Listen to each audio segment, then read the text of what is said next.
Hola, buenos días a todos, bienvenidos a mi canal, bienvenidos al curso de cálculo tensorial y estamos en una lección realmente importante.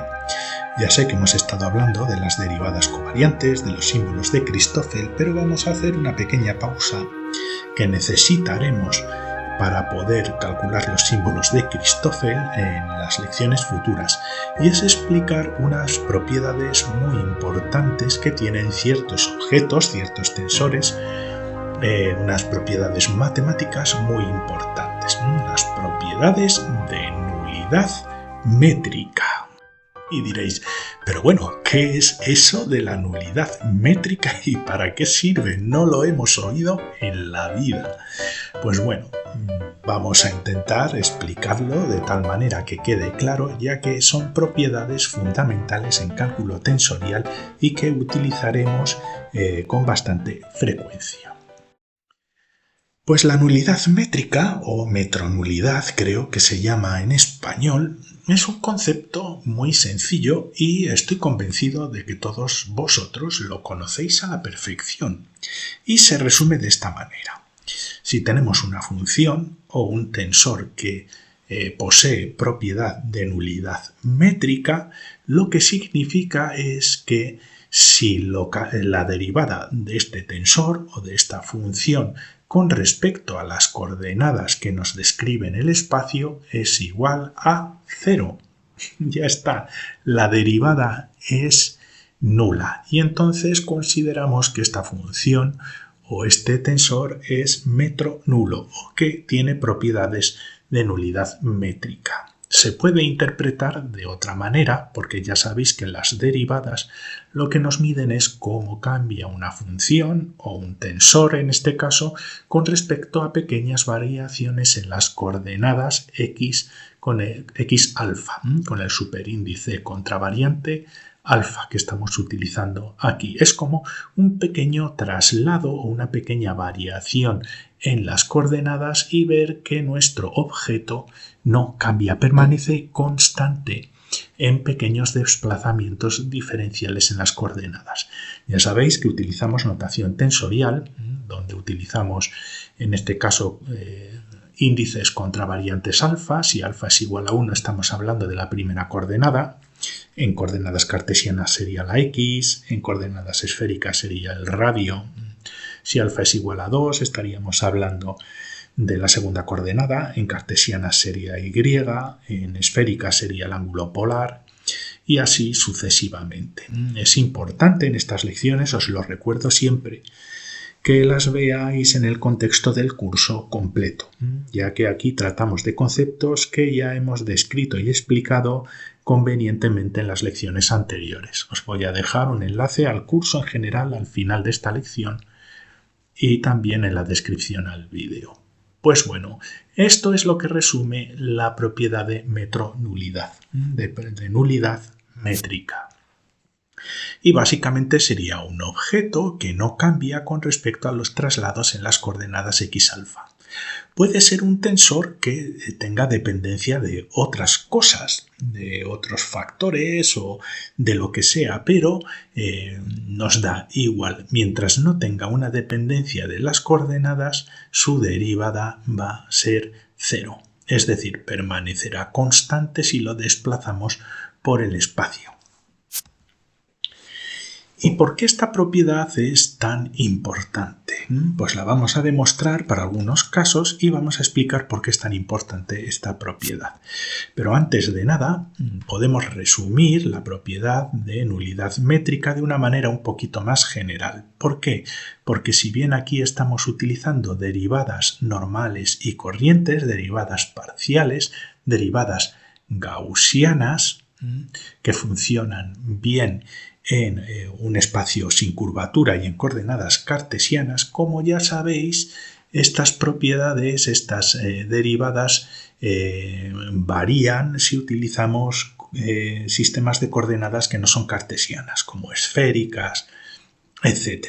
No es lo mismo una derivada parcial normal y corriente que lo que hemos estado estudiando en las lecciones anteriores, que son las derivadas covariantes. Y las derivadas covariantes, para distinguirlas de las derivadas parciales, utilizamos el símbolo delta o nabla con índices contravariantes beta para decir que estamos derivando con respecto a las coordenadas x beta. En este caso he puesto x alfa. Aquí he puesto x beta, es irrelevante, ya que beta también va a ir desde 1 a 3. Ya siento esta confusión, pero bueno, esta expresión es exactamente lo mismo que esta expresión. Podéis cambiar aquí este alfa por el beta si queréis. Y esto lo que implica es que la derivada covariante de la función f es igual a 0.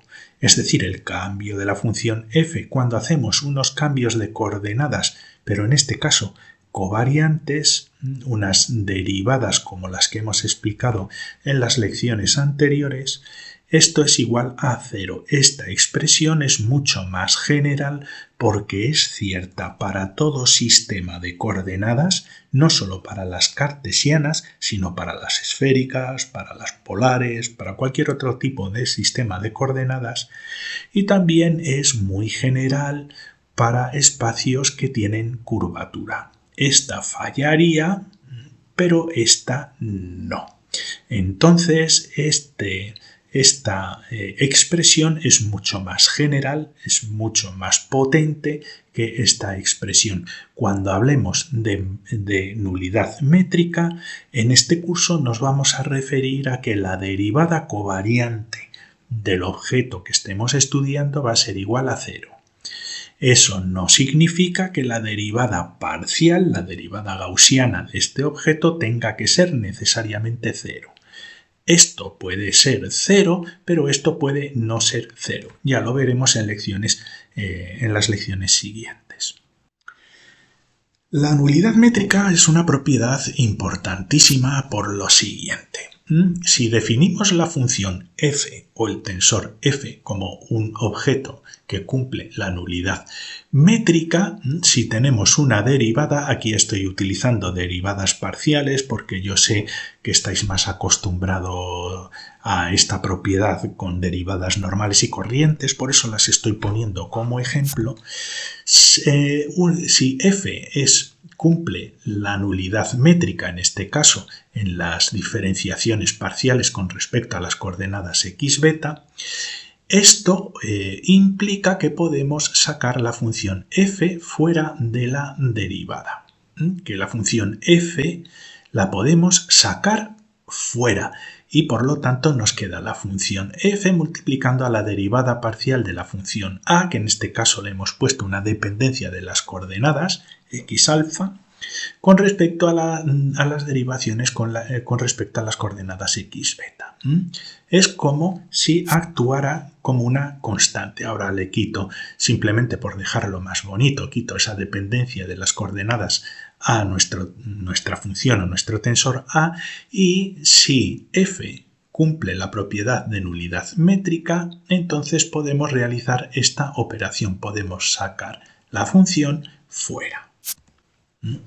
La función f permanecería inalterable en el espacio con estas coordenadas, y por lo tanto actúa como una constante en esta derivada. Ya estáis acostumbrados, cuando hacéis una derivada de una función, si está multiplicada por una constante, sabéis que esa constante la podemos sacar de la derivada.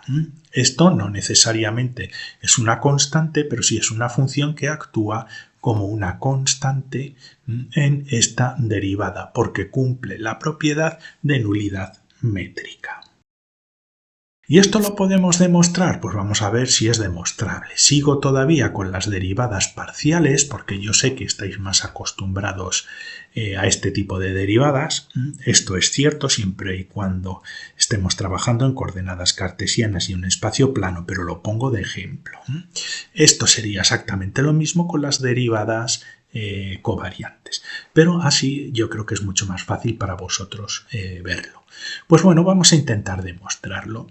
Y si tenemos la derivada de un producto de funciones, como veis aquí, ya sabéis que el resultado es la derivada de la primera hay que aplicar la regla del producto y para ello tenemos la derivada de la primera función, que sería la derivada de a con respecto a las coordenadas, por la segunda función sin derivar, que es f, más la derivada de la segunda función, es decir, la derivada de f con respecto a las coordenadas, como veis aquí, multiplicado por la primera función sin derivar. Es la regla del producto normal y corriente. Entonces, tendríamos que resolver esta operación que veis aquí como f de a de x más a de f de x. Entonces, si f establecemos que esta función f tiene propiedad de metronulidad, sabemos que la derivada de f con respecto a las coordenadas es 0, por lo tanto, esta parte de aquí va a ser un 0 que nos va a anular este segundo término. Y el resultado que nos queda, si cumple la relación de nulidad métrica, es este término que es el único que sobrevive después de la regla del producto, f de a de x. F de a de x. Y el resultado final es como si pudiéramos sacar esta función fuera de la derivada.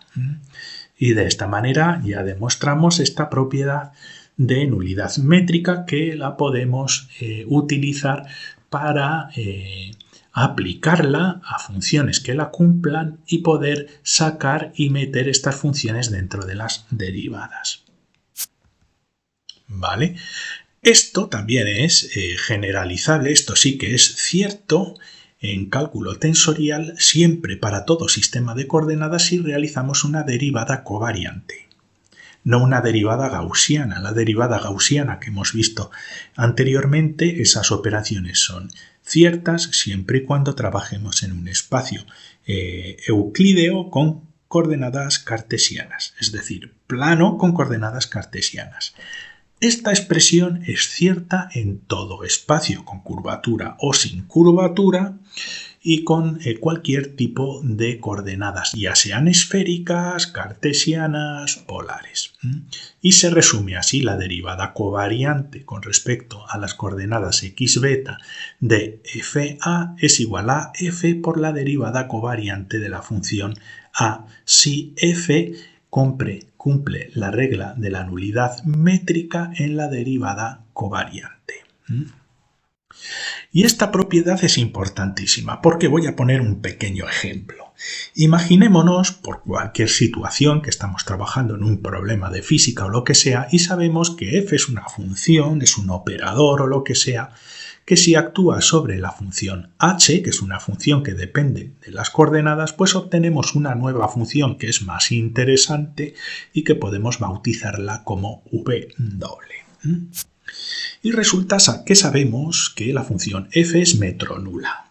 Sabemos que cumple la regla de la nulidad métrica, es decir, que la derivada de la función f, la derivada covariante de la función f con respecto a las coordenadas beta es igual a 0. Esto lo sabemos.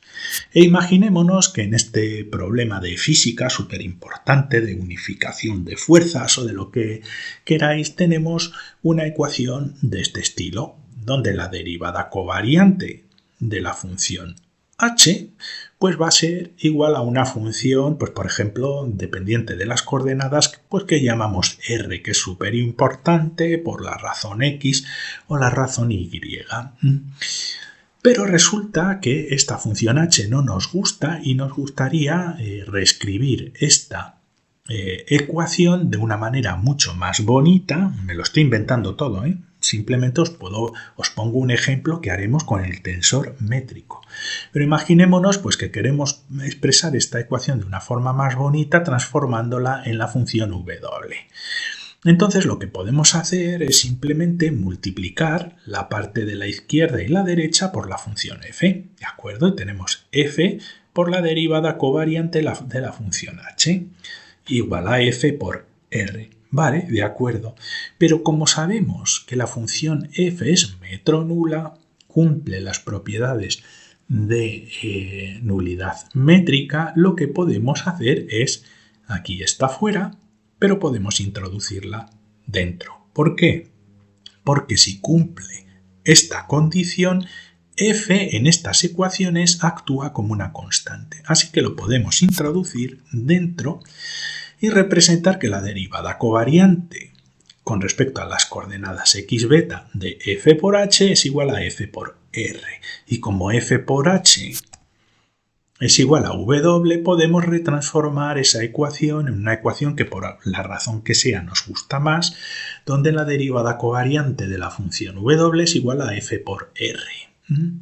Y fijaos que esto lo hemos podido hacer porque la función f cumple la propiedad de nulidad métrica. Podemos sacarla y podemos meterla dentro de las derivadas. Y en esta lección vamos a tratar un tema que es bastante importante y vamos a preguntarnos si las bases vectoriales covariantes o contravariantes, me da igual, son métricamente nulas. ¿Por qué? Porque esta propiedad la aprovecharemos en las lecciones siguientes de tal manera que nos sirva para poder derivar una fórmula para calcular los símbolos de Christoffel. Pues bueno, vamos a ver si cumple la relación fundamental y lo primero que hacemos es, pues bueno, intentar derivar las bases vectoriales covariantes, que ya sabéis que las representamos en este curso como una U con una flechita aquí arriba, porque son vectores donde alfa en este caso iría de 1 a 3, dependiendo de si estamos hablando de la primera coordenada, segunda coordenada, tercera coordenada. De esto ya hemos hablado mucho en las lecciones anteriores. Si no entendéis esta fórmula, tendréis que ver el curso desde el principio. Entonces, pues bueno, vamos a derivar las bases vectoriales covariantes de nuestro espacio con respecto a las coordenadas x beta. Y como ya vimos en las lecciones anteriores, vimos que depende del tipo de coordenadas en las que estemos trabajando, si estamos trabajando en coordenadas polares o en coordenadas esféricas, en este caso las bases vectoriales covariantes no son unitarias. ¿De acuerdo? No son 0, no valen 1, no son constantes, cambian como vimos en las lecciones anteriores.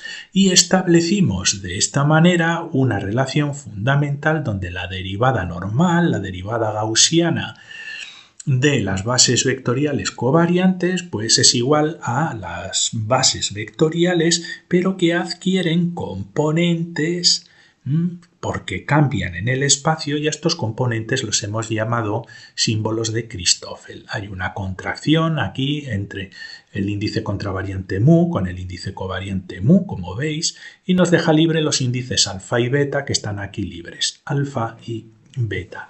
Es decir, si hacemos una perturbación, si movemos nuestras bases vectoriales covariantes un poquito en las coordenadas, nos van a cambiar. Y cambian adquiriendo componentes. Se hacen más grandes o cambian de orientación. Todo esto lo vimos en las lecciones anteriores. Por lo tanto, esta propiedad, estas bases vectoriales, solo cumplirían la propiedad de nulidad métrica en estas condiciones en una derivada gaussiana si los símbolos de Christoffel son 0. Y los símbolos de Christoffel son 0 en un espacio plano, sin curvatura, euclídeo, en coordenadas cartesianas.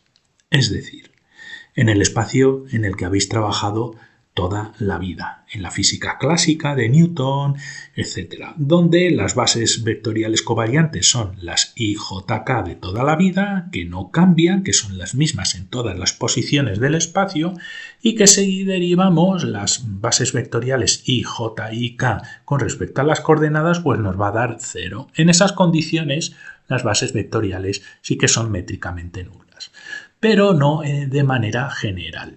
¿De acuerdo? Si utilizamos otras coordenadas diferentes, el resultado no va a ser 0, va a ser los símbolos de Christoffel en contracción con las propias bases vectoriales. De forma general, las bases vectoriales no son constantes, pero si utilizamos derivadas de este estilo. Utilizando derivadas gaussianas no son constantes, no podemos generalizar que sean constantes y el resultado general va a ser este, un resultado no cero. Pero ¿qué pasa si utilizamos las derivadas covariantes? Acordaos que las derivadas covariantes las hemos desarrollado precisamente para corregir esos cambios de las bases vectoriales covariantes. Pues vamos a ver qué sucede si realizamos una derivada covariante sobre las bases vectoriales. Y antes de nada os recuerdo la definición de derivada covariante, ¿de acuerdo?, de un tensor, como veis aquí, de un tensor con índices contravariantes en contracción con las bases vectoriales covariantes en alfa. Lo veis aquí. Y el resultado, como ya vimos en las lecciones correspondientes, que yo os animo a visualizar, pues es igual a la derivada gaussiana de los componentes que tienen este tensor, este vector, son componentes con las bases vectoriales, las derivadas gaussianas de los componentes, más los componentes en contracción con los símbolos de Christoffel, aquí con los índices mu, uno contravariante aquí arriba, uno covariante aquí abajo, y todo esto está multiplicado por las bases vectoriales covariantes en alfa. Y esta es la derivada covariante de, en este caso, un vector que lo representamos como sus componentes puestos en función de contracción con las bases vectoriales covariantes. Si no sabéis qué es una contracción de índices, tenéis que ver el curso desde el principio. Y bien, esta expresión, si os fijáis, es compatible con la definición que hicimos cuando demostramos que la función f era una función metronula, donde podemos sacar esta función f fuera de la derivada. Y decís, ¿y eso dónde lo vemos? Pues fijaos aquí. Aquí las bases vectoriales covariantes están dentro de la influencia de la derivada, en contracción con los componentes. Y el resultado de la derivación es aquí un factor muy complicadillo, como lo veis, pero las bases vectoriales son invariantes, no han cambiado, son la misma, es la misma función, es una f. ¿Veis? Es una f. Entonces, si sustituís este u alfa por f, aquí, y por f, aquí os daréis cuenta que es como si las bases vectoriales covariantes permanecen inalteradas frente a esta diferenciación, siempre y cuando estén en producto con estos componentes, y esta parte que observáis aquí corresponde pues a la derivada covariante de la función a. A sería t alfa y f sería u alfa. Por lo tanto, tendríamos f aquí que está inalterado por la derivada de a que correspondería a todo esto. Están inalteradas las bases vectoriales. Y como esta estructura es equivalente a esta estructura que hay aquí, concluimos que la función f cumple la regla de la metronulidad y por lo tanto las bases vectoriales covariantes deberían cumplir la regla de la metronulidad. Es decir, para que esto sea posible, la derivada covariante en las coordenadas x beta de las bases covariantes de las bases vectoriales u alfa tiene que ser necesariamente cero para que podamos tener esta expresión. Por lo tanto, podemos concluir que en principio la derivada covariante de las bases vectoriales es igual a cero. Mientras que en el caso de las derivadas gaussianas eso no siempre se cumple. ¿Vale? También lo veréis en otras presentaciones, en otros tratados de matemáticas y de física, que las bases vectoriales covariantes se representan con una E minúscula, a veces lo veréis así, y en matemáticas es muy común representarlas con una Z. Os lo pongo simplemente para recordaros que en el curso que estoy dando, estas bases vectoriales que en otros sitios las veréis representadas por Z o por E, aquí las represento por una U, porque para mí es más fácil seguirlo. Vamos a verlo más claro, vamos a intentar demostrarlo de una manera intuitiva. Bueno, pues tenemos esta expresión de aquí que ya hemos estudiado, podemos sacar las bases vectoriales covariantes fuera, ¿por qué? Porque están inalteradas en la izquierda y en la derecha. Y vemos de manera inmediata que la derivada covariante de los componentes de este vector que teníamos aquí, pues corresponde a este resultado que veis aquí. Esto que veis aquí es el resultado de la derivación covariante de T alfa. Bien, ¿y por qué esto es importante? Bien, porque si queremos calcular la derivada covariante de las bases vectoriales U alfa, que tiene que ser igual a esta expresión, bien, ¿cuáles son los componentes T alfa y T mu en este caso?